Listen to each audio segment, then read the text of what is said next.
Well, hi there and welcome along to another edition of What's the Word? A classic weekend in store at the Curragh, and I'm Tom Malone. Joining me this week, we've got Brendan Duke, flat expert. Looking forward to the weekend, surely? Oh, uber excited, Tom. It's like a Brucey bonus, isn't it? Absolutely. Yeah. Couldn't believe it when Two Darn Hot was left in during the week. It looks like he's going to run as well. Yeah, it's great. Nicola McGeady of Ladbrokes, how are you? Yeah, really good. Can't wait for the weekend. 2 bumper weekends coming up. Derby the following weekend, so kid in a candy shop. Absolutely, and you're all right too, Jenno? You're okay? Fine, yeah. You're looking forward to it? I am. It's a hell of a boost for the race. First of all, for the Curragh, for Two Darn Hot, even though it is only 9 days later, but just to turn up. Yeah, I think it came completely out of left field. I wasn't aware of it at all, and it was one of them things that you're kind of hoping, oh, this might happen. Holy God, it's actually happening. On Thursday, whatever time it was, decks came out, 10:20. It was happy days. But not if you've had a bet in the race already. Yeah, I suppose. Yeah, no, not really. No. I mean, connections to Two Darn Hot, Dukey, if he is to be considered a stallion prospect, I guess it kind of didn't really have any options. He doesn't look to get 1.5 miles. So, come back, get a classic into him perhaps, and then see where we go from there. Yeah, I mean, I just assumed, I'm getting cynical in my old age, I just assumed they'd wait for Ascot. But he made mention during the week, if you were of a hopeful disposition, that the horse likes to be kept busy. So they're keeping him busy. Long may it continue. Yeah, well, there are 1 or 2 rumours emanating from Newmarket that he isn't the most straightforward these days. So perhaps just running him to keep him fit is the way forward. You know what I mean? If it is, he needs work. Oh, that's interesting. I hadn't heard that. Okay. Yeah. Anyway, classic weekend this weekend and next weekend, of course. What horse are you most looking forward to this weekend? Is it Two Darn Hot? Yes, I've never seen Two Darn Hot before, so I'm really looking forward to seeing it. Okay, as a paddock watcher of esteem, I suppose. Well. Yeah, is that the same across the board?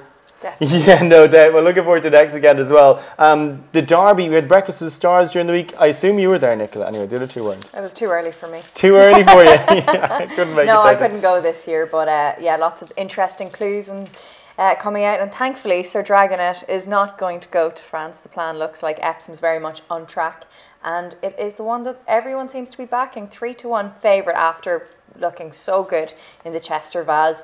Broom's odds were slashed obviously after the Derrinstown Derby trial. Anthony Van Dyke won his trial at Lingfield. He's 5-1 alongside Telecaster.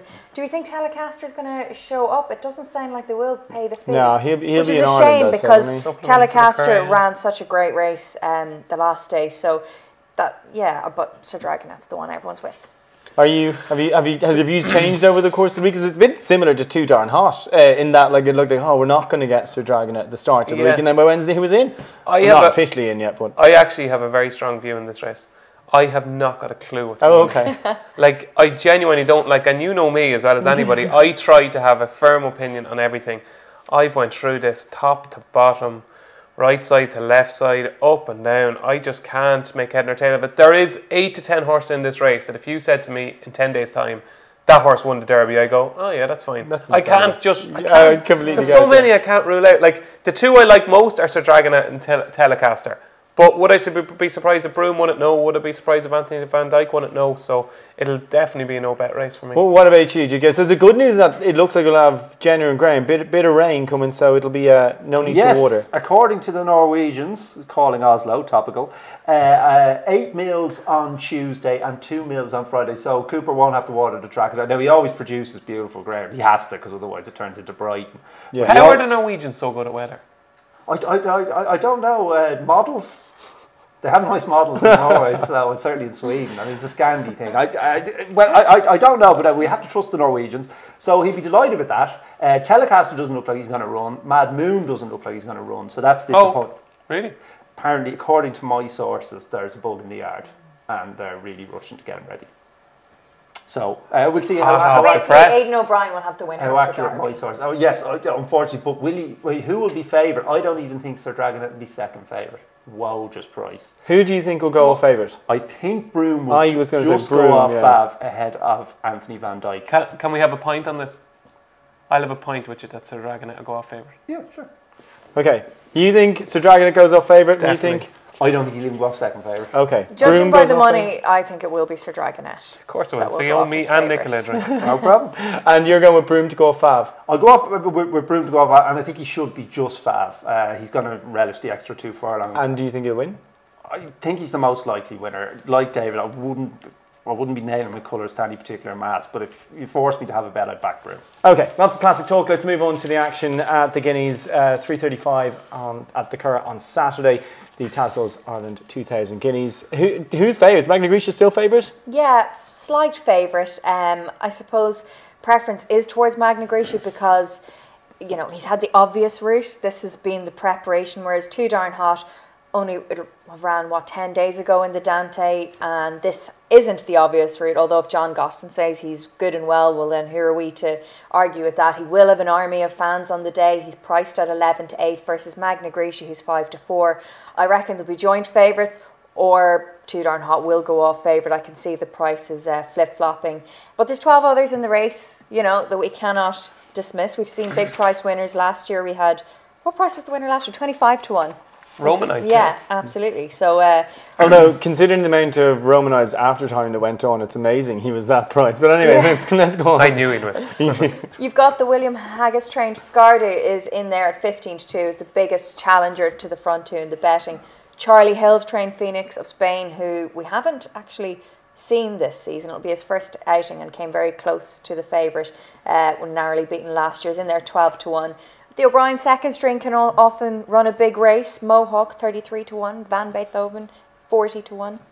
Yeah, I'm disappointed the Mohawks here. I haven't backed them for the Derby. Anyway, what do you make of this? Are you with the top two? Is there something beyond the top two in this? I don't fancy Magna Grecia. I think he's too short, given there was a strong suspicion that he was on the Golden Highway at Newmarket, and I thought it was a massive factor. The one horse that has to be overpriced is Scardu at 15-2. If you go back and watch the Guineas again, like he finished first of 16 in his group. He was keen. He was furthest right. He was shuffled furthest right. So he was definitely on the slowest part of the track. I thought he did incredibly well. Excuse me, to win his group. 15-2 and 5-4 is it that Magna Grecia is? Yeah. There is no way that's a fair reflection of the ability of Magna Grecia and Scardu. I think the curl suits Scardu better. He was only having his third start in the Guineas. He won the Craven. I thought he was more impressive than the neck-winning margin portrayed in the Craven. I think he's a very, very good horse. I think the race will be run to suit. I'd be shocked if he's not in the first three. I think Too Darn Hot will go off favourite, and what I would be suggesting would be maybe a reverse forecast with Too Darn Hot and Scardu. I think Magna Grecia could potentially be the worst of the three. What? Okay, go on. I don't think that's an outrageous suggestion. Too Darn Hot will definitely go off favourite. Oh yeah, that's fair enough. I don't think I think you've been a little unkind to Magna Grecia there. He's only been beaten in neck in his entire life by Persian King. He's a very, very good horse. He's an outstanding horse and an outstanding looking horse, and I think you're a little harsh. It's more a price thing. Yeah, 5-4 and 15-2. So if it's a match race, then what is it? 2-7 and 11-4 or something like that. Like That's no way a fair reflection. Go on, Chucky.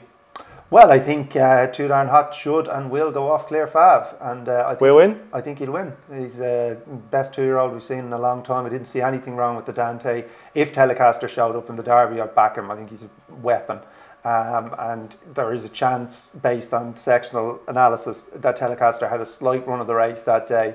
Perfectly good comeback from the TDH. Probably didn't see the extended 10 furlongs.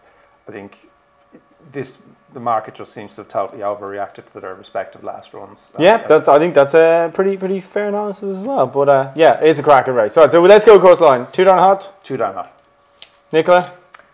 I'm not going to nail my colours to the mass yet because I haven't decided. You've made a good point for Scardu, which made me change my mind slightly and move away from Magna Grecia. Wow. I've managed to change a woman's mind. There's the first. Careful.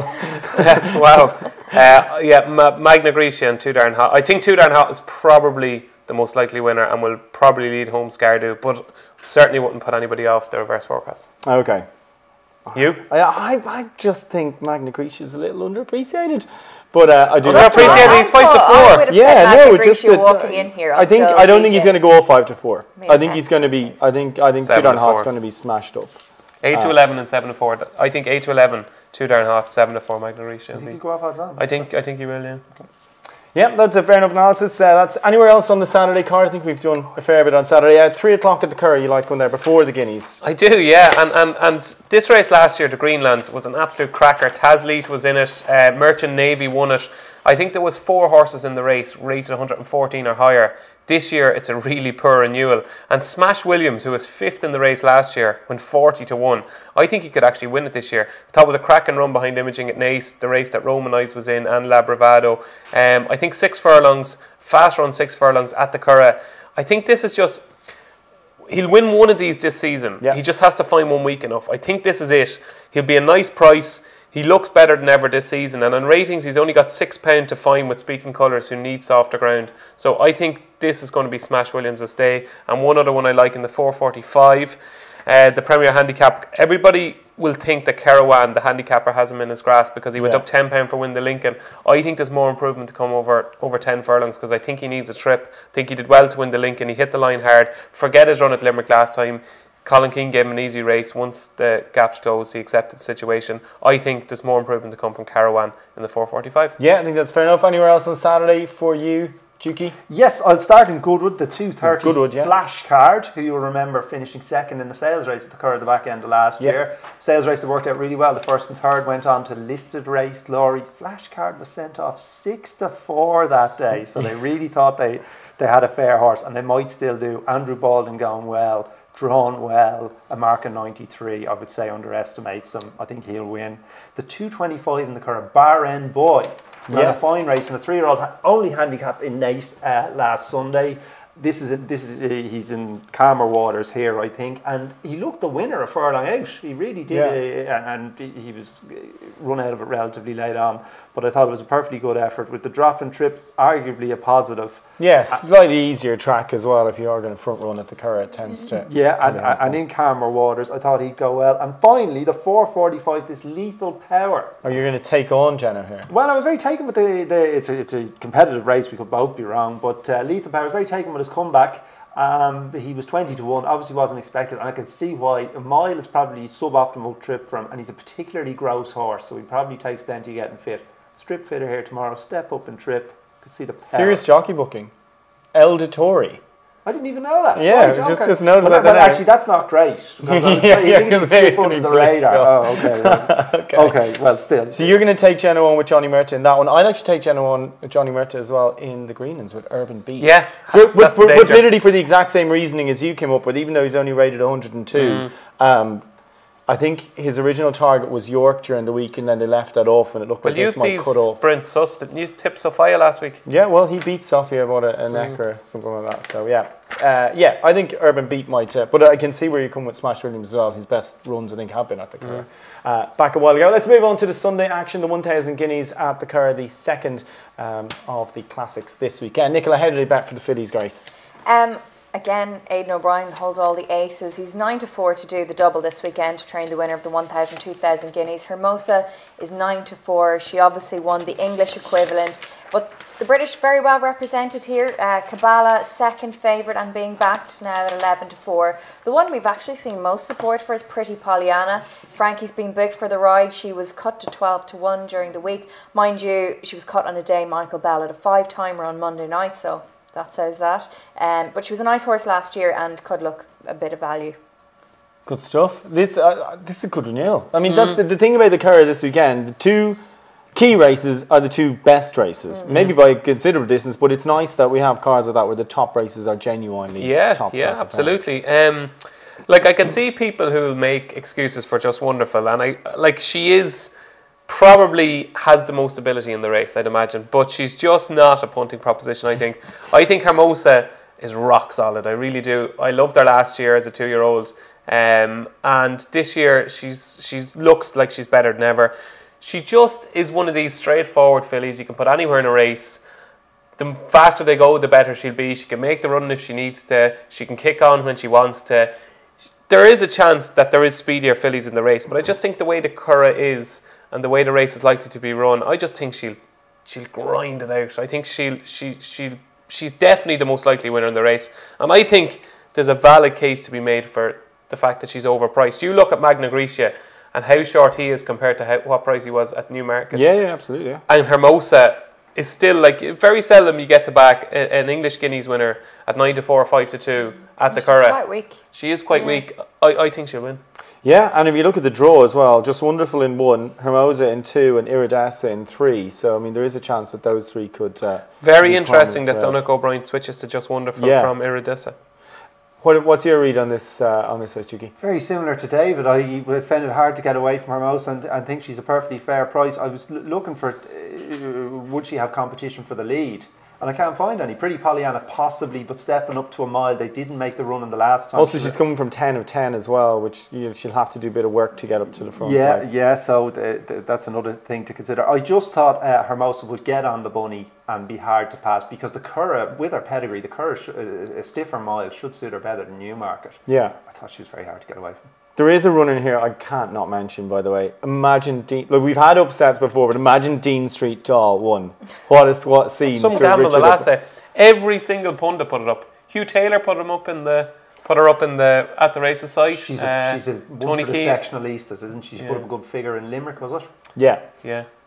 But yeah, Colin, I don't think so. But Colin Keane on board for Richard O'Brien. That would be a lovely, lovely story. Where she even to run into the place, I think it'd be a decent effort. But the way she finished in Leopardstown that day, she looks like she'd definitely be perhaps one of those ones where you finish down the outside and then you're an unlucky loser, something like Richard O'Brien texting. Richard O'Brien texting. Don't tip my horse. Don't tip my horse. Yeah. I like your blogs. Don't tip my horse. Right, let's move on to the rest of the Sunday card at the Curragh then. Go on, Jenna. You got in the 5 o'clock actually. Oh, 5 o'clock. Ina Morare, I think is how you pronounce it. Yeah. Although it doesn't sound that elegant coming from my mouth. I think this is a filly I think could have more to offer. She caught my eye last time at Cork over a mile where she basically got caught out of her ground, but she did really show some proper late burst. Like I think she was beaten about 2 lengths by Pepperoni Pete. It was a reasonably competitive apprentice handicap, but it just looked like she was being fine tuned for a race like this. Chris Hayes takes over in the saddle. She's blinkers on, rated 76. I think she's an improving filly with a future over a mile. So Gavin Cromwell is good at getting them ready for the big day, and I think Ina Morare. Like what a terrible name for a horse. Like, who actually thought that would be a good idea? It could. Do you know what we'll name it? We'll name it It could be a foreign word, though, couldn't it? It could be what? It could be a foreign word, something you would love because of the Amore bit. Could it? Oh, it's actually a nice name. Yeah. Well, it's hard to pronounce. Show us the spelling. Ina Morare.